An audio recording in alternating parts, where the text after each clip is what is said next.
What's up, guys? This is episode 1 of the Hardcore Test Prep video course on the ACT.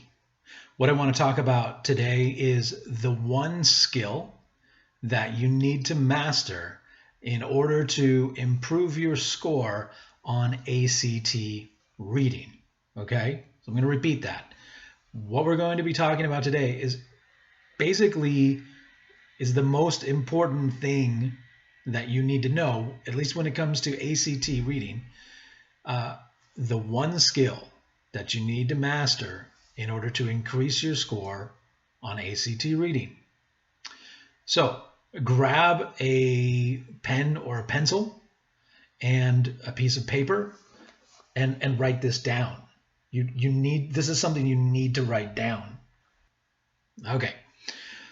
Now that everybody's ready to write, here we go. The correct answer to every ACT reading question is always the answer choice that restates the relevant part of the passage according to plain meaning interpretation. I'm going to repeat that as well. The correct answer to ACT reading questions is always the answer choice that restates the relevant part of the passage according to plain meaning interpretation. Write it down. So let's break down my little ditty, okay? The correct answer is always the restatement or the answer choice that restates the relevant part of the passage. Let's talk about that little bit first. So the idea of restatement, I think, is pretty basic. Most people understand that to restate something is just to say the same thing, usually in different words, right?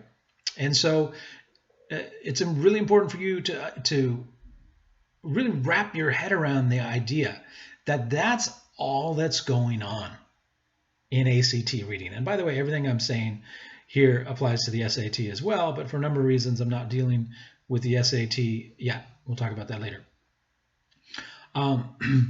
That's all the ACT does in the reading section.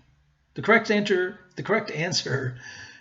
just restates the relevant part of the passage. It's just restatement. If you can learn to pick out restatements, okay, then you can improve your score on this section of the test, right? But note that it's restating the relevant part of the passage, okay? Relevant meaning the part of the passage that's important, the part of the passage that the question is asking about, yeah? Sometimes the incorrect answers will restate other parts of the passage, not the part that the question is asking about, right? So it's important that we know, all right, what part of the passage is a question directing us to? What part of the passage are we being asked to understand? According to plain meaning interpretation. This is super important. This is big. This is probably making mistakes here is, in my experience as an ACT and SAT tutor, and I have a fair amount of experience. This is the number one killer. This is what drives people's scores down.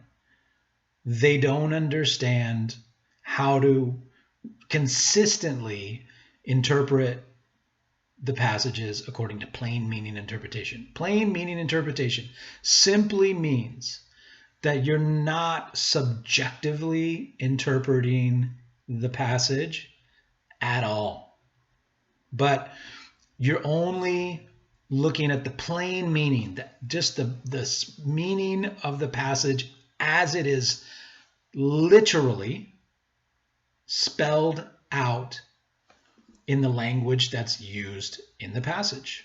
Okay, so plain meaning interpretation means you're interpreting the passage very literally.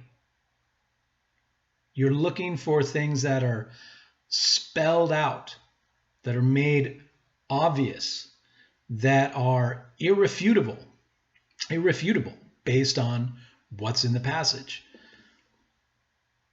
Now, you might be thinking, well, that sounds pretty easy. And if it were that easy, why wouldn't I be getting a perfect score on this section? Well, it's actually not that easy, and there's a reason for that.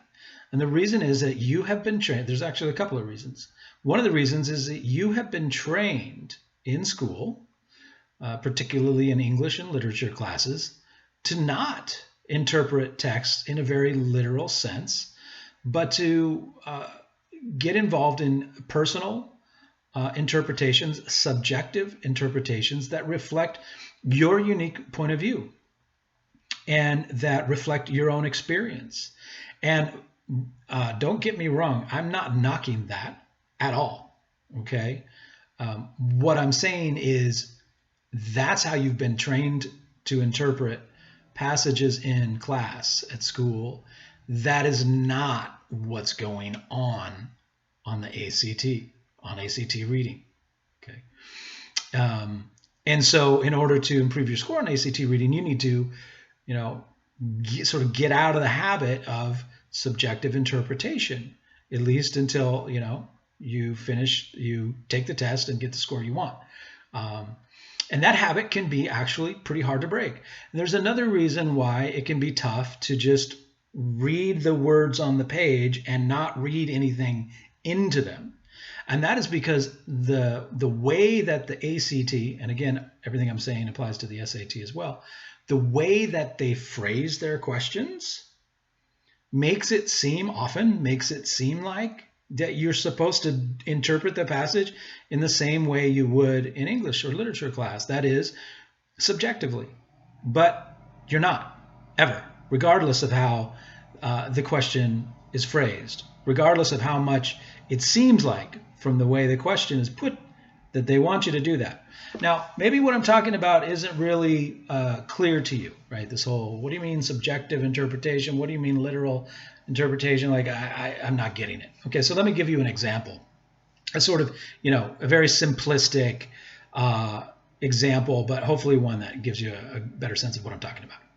So you're reading a passage in English or literature class, and let's say a guy paints his car black.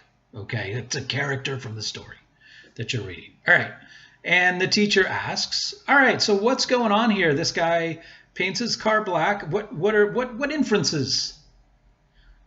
What inferences can we draw from this event in the story? And one student raises her hand and says, well, I think that it's pretty clear he's depressed. And she talks about, maybe she uses some, other stuff in the passage to sort of build her case that, the takeaway from the painting of the car black is that the guy's depressed. Now, mind you, it's nothing that can be absolutely proven from the text that's being read. It's just sort of this student's impression. Nonetheless, the teacher's likely to say, okay, good job, right? That's I could see how you would think that, and it's a nice inference you've drawn. You've sort of really engaged with the text, and good job. Then student number 2 raises his hand and says, well, from my point of view, it's not really that the guy is depressed so much, but, more likely, I think this is let's say a foreshadowing. An ominous foreshadowing of some bad things that are going to happen later on in the story, right? And the teacher responds to student number 2 in the same way that she responded to student number 1, which is like, oh, nice job. I can see how, you would draw those inferences, and good on you for engaging in the text and coming up with that insight, right?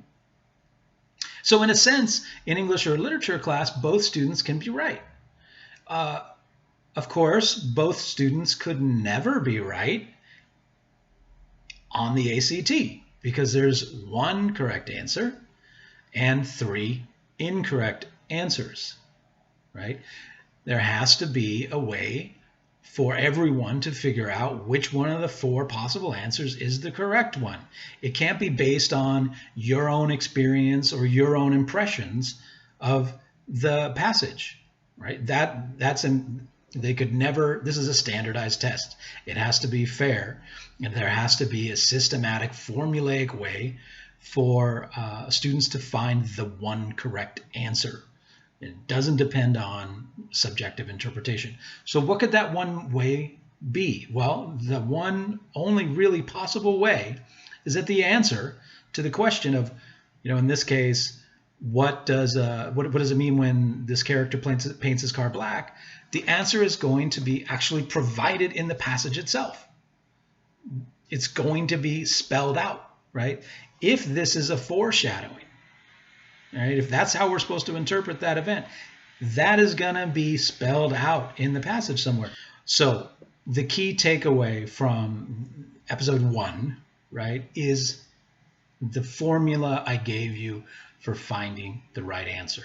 The right answer on ACT reading will always simply restate the relevant part of the passage according to plain meaning interpretation. If you want to improve your score on ACT reading, you're going to have to get in the habit of looking for restatements that are spelled out in the passage.